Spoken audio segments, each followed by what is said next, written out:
सभी साथियों को मेरा प्यार भरा नमस्कार। साइकोलॉजी के अंतर्गत ये तीसरी क्लास है।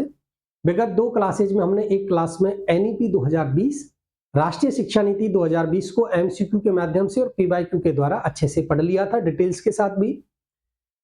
आरटी एक्ट 2009 राजस्थान के विशेष संदर्भ में आरटी एक्ट 2011 को पिछली क्लास में हमने अच्छे से कवर कर लिया है। आज तीसरी क्लास में नेशनल करिकुलम फ्रेमवर्क राष्ट्रीय पाठ्यचर्या रूपरेखा जो 2005 में आएगी, उनकी एमसीक्यू सीरीज लेकर आया हूं। मैं हूं लोकेश डागोर और आप देख रहे हैं पॉलिटी गुरुजी यूट्यूब चैनल।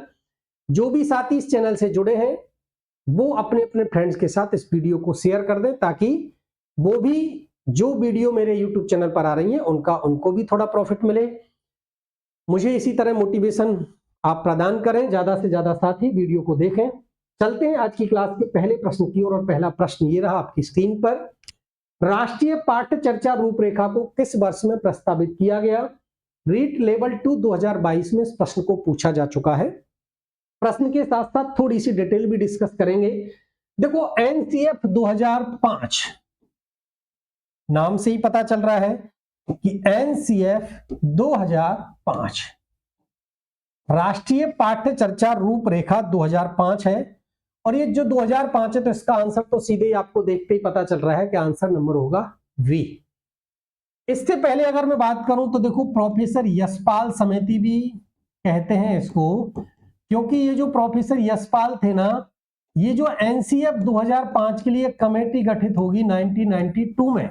कब हुई? 1992 में एक कमेटी गठित होगी। जुलाई 1993 में ये रिपोर्ट देगी और इसके बाद इस कमेटी की सिफारिशों को एनसीएफ 2005 के रूप में लागू किया जाएगा। तो इस प्रकार इस प्रश्न का राइट आंसर होने वाला है 2005। ये जो प्रोफेसर यशपाल है इस कमेटी के अध्यक्ष थे। ये भी एक अच्छा प्रश्न बनता है कि एनसीएफ 2005 के लिए जो गठित कमेटी थी, समिति थी, उसके अध्यक्ष कौन थे? तो वो थे प्रोफेसर यशपाल। काफी एग्जाम में पूछा गया है, इसमें भी आपको मिलने वाला है प्रश्न। सदस्य संख्या थी इसकी 8, जिसमें एक अध्यक्ष और 7 अन्य सदस्य होते थे। 1992 में बनी, रिपोर्ट दी जुलाई 1993 में। ये है इस प्रश्न से रिलेटेड सेकंड प्रश्न आज की क्लास का, आप एक बार पढ़ें। एनसीएफ 2005 की राष्ट्रीय स्टीयरिंग समिति के अध्यक्ष कौन थे? रीट एल्बन 2021 में इसको पूछा गया है। Professor Yashpal, professor Kothari, professor Mehrotra, professor Ram Murthy या ऑप्शन नंबर ए? प्रश्न को देखते ही आपका आंसर टिक हो जाना चाहिए, ऑप्शन नंबर ए। इस प्रश्न का राइट आंसर होने वाला है ऑप्शन नंबर ए, क्योंकि आपको अच्छे से पता है कि एनसीएफ 2005 के लिए जो एक राष्ट्रीय संचालन समिति का गठन किया गया था, उस राष्ट्रीय संचालन समिति के अध्यक्ष हुआ करते थे प्रोफेसर यशपाल जी, और इन्हीं के नाम पर इसको यशपाल कमेटी भी कहते हैं। प्रोफेसर यशपाल, आपको पता है एक तो राष्ट्रीय संचालन समिति का गठन किया था एनसीएफ 2005 के लिए, और एक 21 राष्ट्रीय फोकस समूहों का भी गठन किया गया था। यह है आपकी एनसीएफ 2005, जिसके लिए जो संचालन समिति थी, राष्ट्रीय स्टीयरिंग कमेटी थी, उस स्टीयरिंग कमेटी के अध्यक्ष थे प्रोफेसर यशपाल। ऑप्शन नंबर इस प्रश्न का राइट आंसर है। नेक्स्ट प्रश्न है, रीट लेवल 2 2022 में इसको पूछा गया है। राष्ट्रीय पाठ्यचर्या रूपरेखा एनसीएफ 2005 का मुख्य दर्शन क्या है? 5 विकल्प आपके सामने है। सह शैक्षणिक गतिविधियों को सिखाना, सतत एवं व्यापक मूल्यांकन, व्यावसायिक कुशलता सिखाना, बिना बोझ के सीखना या ऑप्शन नंबर ए? एनसीएफ 2005 जब आएगा आपको कुछ फैक्ट है जो रट लेने हैं। एक एनसीएफ 2005 से देखो प्रोफेसर यशपाल को लेकर प्रश्न बनता है। एक आपको पता है कि ये कब आएगी, ये 2005 में आएगी, ये भी बनता है। एक बनता है कि एक निबंध आएगा, वो निबंध है सभ्यता और प्रगति। कौन सा है? सभ्यता और प्रगति। एक ये निबंध है किसका? रविन्द्रनाथ टैगोर का है। यहां से एक उदाहरण लिया गया है। इस एनसीएफ 2005 की शुरुआत ही होती है रविन्द्रनाथ टैगोर के उद्धरण सभ्यता और प्रगति से। निबंध है और ये बात करता है बिना बोझ के शिक्षा, education without burden. Education without burden की बात की गई है। किसके द्वारा भाई? एनसीएफ 2005 के द्वारा। कि जो बालक जो लद लद के जाता है ना, बैग को, उसके वजन को भी निर्धारित किया है कि एक बालक के विद्यार्थी जो होता है उसका बैग का अधिकतम वजन कितना होना चाहिए, ये भी कहता है एनसीएफ 2005। आगे इससे प्रश्न मिलने वाला है। तो बिना बोझ की शिक्षा, और इसी को लेकर आपको पता होगा राजस्थान सरकार के द्वारा हाल ही में एक इंप्लीमेंट किया गया है, और वो प्रत्येक शनिवार को, लास्ट जो शैक्षिक वर्ष था उसमें तो प्रत्येक शनिवार, जो भी मंथ के 4 शनिवार थे उनकी अलग अलग, उन्होंने नो बैग डे कि सैटरडे के दिन बालक बैग ही लेकर नहीं आएगा, बस्ता मुक्त दिवस की घोषणा कर दी। इसी को ध्यान में रखते हुए की गई है, क्योंकि एनसीएफ 2005 कहता है कि बिना बोझ के सिखाना है आपको, बालक पर एजुकेशन होनी चाहिए लेकिन विदाउट बर्डन, बिना बोझ के शिक्षा, ये आपका एनसीएफ 2005 कहता है। तो एनसीएफ 2005 का जो प्रमुख दर्शन होगा वो होगा एजुकेशन विदाउट बर्डन, बिना बोझ के शिक्षा। अगला प्रश्न है, रीट एल्बन 2017 में इसको पूछा गया है, निम्नलिखित में से कौन सा राष्ट्रीय पाठ्य चर्चा रूपरेखा 2005 ढांचे में मार्गदर्शक सिद्धांत नहीं है? नहीं चाटना है, इसका मतलब 3 तो होंगे, एक इसमें से नहीं होगा। 5 विकल्प आपके सामने हैं। अधिगम की रटना विधि को सुविधाजनक बनाना चाहिए, पाठ्य पुस्तकें केंद्रित रहने के बजाय बच्चों के समग्र विकास के लिए पाठ्यचर्या प्रदान करना है, परीक्षा को अधिक लचीला बनाना है और कक्षा गतिविधि से जोड़ना है, ज्ञान को स्कूल के बाहर के जीवन से भी जोड़ना है, या ऑप्शन नंबर ई। प्रश्न के ऑप्शन देखते ही आपको ऑप्शन पता लग जाना चाहिए इसका राइट आंसर कौन सा ऑप्शन होने वाला है। इसका राइट आंसर है ऑप्शन नंबर ए, क्योंकि कोई भी टीचिंग मेथड या कोई भी एजुकेशन पॉलिसी या कोई भी अधिगम प्रणाली ये नहीं कहती है कि बच्चे को आपको रटंत विद्या सिखानी है, नहीं सिखाना है ना, तो रटंत नहीं बताना है, बल्कि ज्ञान को बाहरी ज्ञान से जोड़ना है। आपका जो एजुकेशन सिस्टम है उस एजुकेशन सिस्टम को आपको टीचर बेस्ड नहीं बल्कि स्टूडेंट बेस्ड बनाना है। किस बेस? आपका जो पूरा जो ज्ञान है, शिक्षण विधि, वो शिक्षण प्रक्रिया है, उसको छात्र केंद्रित बनाना है, ये कहता है एनसीएफ 2005। रटना विधि को बनाना चाहिए नहीं, रटने विधि की तो बात ही नहीं करता है एनसीएफ 2005। इसलिए एनसीएफ 2005 का मार्गदर्शक ढांचा नहीं होगा ऑप्शन नंबर ए, अधिगम की रटना विधि को सुविधाजनक बनाना। पाठ्य पुस्तक केंद्रित के बजाय आपको समग्र विचार के लिए आपको करिकुलम प्रदान करना है, ये एनसीएफ 2005 कहता है। नेक्स्ट प्रश्न आज की क्लास का है, रीट एल्बन 2015 में इसको पूछा गया है। एनसीएफ 2005 बल देता है, किस पर बल देता है? करके सीखने पर, रटने पर, समस्या हल करने पर, उपरोक्त सभी, ऑप्शन नंबर ई। 5 विकल्प आपके सामने है। करके सीखने पर, yes, doing with learning, doing या learning with doing, learning with doing, आपको जो भी है वो करके सीखना है। और एनसीएफ 2005 एक तो बिना बोझ के शिक्षा, education without burden and learning with doing, करके सीखने पर बल देता है। इस प्रश्न का ऑप्शन नंबर ए सही होने वाला है। रटने पर ध्यान नहीं देता, समस्या हल करने पर, उपरोक्त सभी होंगे नहीं, करके सीखने पर, लर्निंग विद डूइंग पर बल देता है आपका एनसीएफ 2005 जी। रीट एल्बन 2011 में प्रश्न है, राष्ट्रीय पाठ्य चर्चा की रूपरेखा 2005 में बातचीत की गई है, किसके ऊपर की गई है? शैक्षिक केंद्र से विषय केंद्र होने पर, विद्यार्थी केंद्र से अध्यापक केंद्रित होने पर, ज्ञान स्थायी होता है वह दिया भी जाता है, इसके बजाय ज्ञान का विकास होता है और इसकी संरचना की जाती है, इनमें से कोई नहीं है, ऑप्शन नंबर ई। 5 विकल्प आपको दे रखे हैं और ओएमआर सीट में भी आपको 5 ही विकल्प मिलने वाले हैं। क्लियर? आपको एक बार अच्छे से सारे ऑप्शंस पढ़ने हैं। देखो, शैक्षिक केंद्र से विषय केंद्रित गलत होने वाला है। कोई भी विद्यार्थी, बिल्कुल स्टूडेंट सेंटर प्रणाली होनी चाहिए या टीचर सेंटर होनी चाहिए? आपकी स्टूडेंट सेंटर, विद्यार्थी केंद्रित प्रणाली पर बल देता है, ये भी गलत होने वाला है। ये कहता है ज्ञान स्थायी होता है, बिल्कुल ज्ञान स्थायी होता है, इसको दिया भी जाता है, इसके बजाय ज्ञान का विकास होता है, उसकी संरचना की जा सकती है। ऑप्शन नंबर सी एनसीएफ 2005 के बारे में सत्य कथन हो जाएगा। प्राथमिक विद्यालयों के लिए बालकों के लिए निम्न में से किसे बेहतर मानते हैं? वीडियो अनुरूपण, प्रदर्शन, स्वयं के द्वारा किए गए अनुभव, इनमें से सभी, या ऑप्शन नंबर ए। रीट एल्बन 2011 में इसको पूछा गया है, वीडियो अनुरूपण होना चाहिए, मतलब वीडियो कॉन्फ्रेंसिंग या आप मूवी वगैरह दिखाकर, मतलब बालक ये कहना चाह रहा है कि जो बालक है ना वो ज्यादा किससे सीख पाएगा। एनसीएफ 2005 क्या कहता है? एनसीएफ 2005 कहता है प्रदर्शन विधि की बात करता है, वीडियो रिकॉर्डिंग या वीडियो कॉन्फ्रेंसिंग या आपकी ऑडियो वीडियो विजुअल की बात करता है। ये कहता है स्वयं के द्वारा किए गए अनुभव, कि बालक जो है स्वयं के द्वारा जिन अनुभवों को करता है ना उससे वो ज्यादा सीख पाता है। इसलिए सबसे जो बेहतर विकल्प होने वाला इस प्रश्न का ऑप्शन नंबर सी, स्वयं के द्वारा किए गए अनुभव। इस प्रश्न का राइट आंसर है ऑप्शन नंबर सी। राष्ट्रीय पाठचर्या रूपरेखा 2005 में गुणवत्ता एवं शीर्षक के अंतर्गत अधिक महत्व दिया गया है।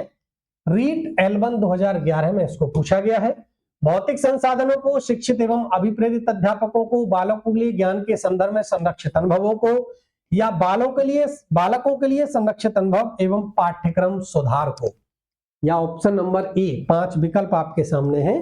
आप 5 विकल्प में से आपको एक विकल्प का चयन करना है। आप बताएंगे भौतिक संसाधन, शिक्षित एवं अभिप्रेरित अध्यापक, बालकों के लिए ज्ञान के संदर्भ में संरक्षित अनुभव। ऑप्शन नंबर डी, बालकों के लिए संरक्षित अनुभव तो होंगे ही, साथ साथ में पाठ्यक्रम में भी सुधार करना है, क्योंकि ये पाठचर्या रूपरेखा की बात करता है कि पाठ्यक्रम में सुधार करना है। एग्जाम किस प्रकार होनी चाहिए, परीक्षा प्रणाली को लचीला बनाना है, आगे चल के मौखिक परीक्षाएं भी होनी चाहिए। इन सारी बातों पर एनसीएफ 2005 बल देता है ना, ये सारी बातें। इसलिए इस प्रश्न का राइट आंसर होगा ऑप्शन नंबर डी। ये प्रश्न रीट L1 2011 में आ चुका है। नेक्स्ट, एनसीएफ 2005 राष्ट्रीय पाठ्य चर्चा रूपरेखा 2005 के अनुसार 10वीं एवं 12वीं के छात्रों के लिए कुल गृह कार्य के समय की सिफारिश है। जी, ऑप्शन नंबर 1 2 घंटे प्रतिदिन, 3 घंटे प्रतिदिन, या 5 घंटे प्रतिदिन, या 4 घंटे प्रतिदिन, या ऑप्शन नंबर ए। 5 विकल्प आपके सामने है। एनसीएफ 2005 निर्धारित करता है कि प्रत्येक विद्यार्थी को कितने कितने समय का होमवर्क दिया जाना चाहिए। ये भी एनसीएफ 2005 बिल्कुल क्लासिफाई करता है। आप एक बार इस प्रश्न को करने से पहले मैं आपको एक एक डिटेल्स बता दूं कि किस किस प्रकार आपको, देखो सबसे पहले मैं बात करूं कक्षा 1 और 2। 1 और 2 की बात करता है एनसीएफ 2005, नो होमवर्क, किसी भी प्रकार का होमवर्क आपको कक्षा 1 और कक्षा 2 के विद्यार्थी को नहीं देना है। अगर मैं बात करूं कक्षा 3 से लेकर कक्षा 5 के स्टूडेंट्स की, तो कक्षा 3 से 5 के स्टूडेंट्स के लिए कहता है 2 घंटे होमवर्क देना है। कब? प्रतिदिन या प्रति सप्ताह? एक सप्ताह में मैक्सिमम 2 घंटे होमवर्क दिया जाना चाहिए कक्षा 3 से 5 के स्टूडेंट्स के लिए। बात करें उच्च प्राथमिक लेवल पर, 6 से 8 का जो स्टूडेंट है वो 6 से 8 के स्टूडेंट को 1 घंटा पर डे प्रतिदिन होमवर्क मिलना चाहिए, और 1 घंटा पर डे के अकॉर्डिंग मैक्सिमम 5 से 6 घंटा प्रति सप्ताह, पर वीक, प्रति सप्ताह ये होमवर्क दिया जाना चाहिए। इसके बाद बात करें कक्षा 9 से लेकर 12 की, तो इसमें कहता है कि भाई 2 घंटे प्रतिदिन, क्या है? 2 घंटे प्रतिदिन, और 10 से लेकर 12 घंटे आपके प्रति सप्ताह, क्या है? प्रति सप्ताह होमवर्क दिया जाना चाहिए। ये एनसीएफ 2005 कहता है। तो बात की गई है कक्षा 10 की और कक्षा 12 की। कक्षा 10 और 12वीं के छात्रों के लिए कुल गृह कार्य के समय की सिफारिश की गई है ऑप्शन नंबर ए, 2 घंटे प्रतिदिन दिया जाना चाहिए। यह है आपका right answer option number A. जी, नेक्स्ट प्रश्न एक बार देख लें आप एक बार। रीट L1 2021 में इसको पूछा गया है। एनसीएफ 2005 के अनुसार गणित शिक्षण का प्रमुख उद्देश्य क्या है?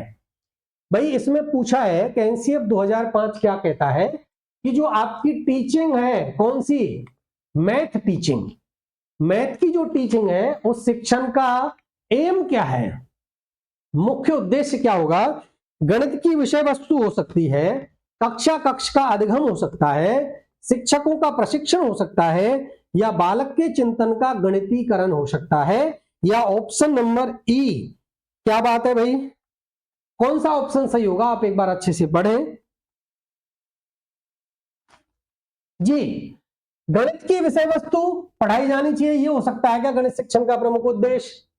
या कक्षा कक्ष का अधिगम बनाना, भाई कक्षा कक्ष का जो अधिगम है वो आपकी जो एक तरह से मैं कहूँ क्लासरूम का जो टीचिंग मेथड है वो सही हो जाना चाहिए, ये उद्देश्य होना चाहिए।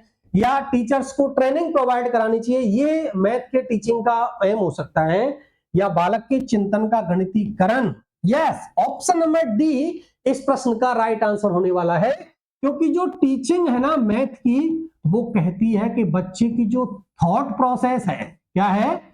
थॉट प्रोसेस, अर्थात विचारों में चिंतन लाना है आपको। जो उसके विचार है ना, उस विचारों में चिंतन को बढ़ाना है, उस चिंतन का गणितीकरण करना है। ये गणित के शिक्षण का प्रमुख उद्देश्य होना चाहिए, गणित शिक्षण का प्रमुख उद्देश्य। डेविड व्हीलर कहते हैं कि गणित को हमको सीखने के बजाय, क्या है? सीखने के बजाय क्या करना है भाई? हमको गणित जो है वो सीखने के बजाय किस पर ध्यान देना चाहिए कि गणितीकरण कैसा की जाए, ये जानना ज्यादा उपयोगी हो जाता है कि गणितीकरण कैसे किया जाए। यह है आपका विचारों में चिंतन, गणितीकरण। क्लियर है? तो इस प्रकार इस प्रश्न का राइट आंसर होगा ऑप्शन नंबर डी। जी, नेक्स्ट प्रश्न है रीटेल टू 2011 में इसको पूछा गया है। एनसीएफ 2005 राष्ट्रीय पाठ चर्चा रूपरेखा 2005 के अंतर्गत परीक्षा सुधारों में निम्न में से किस सुधार को सुझाया गया है?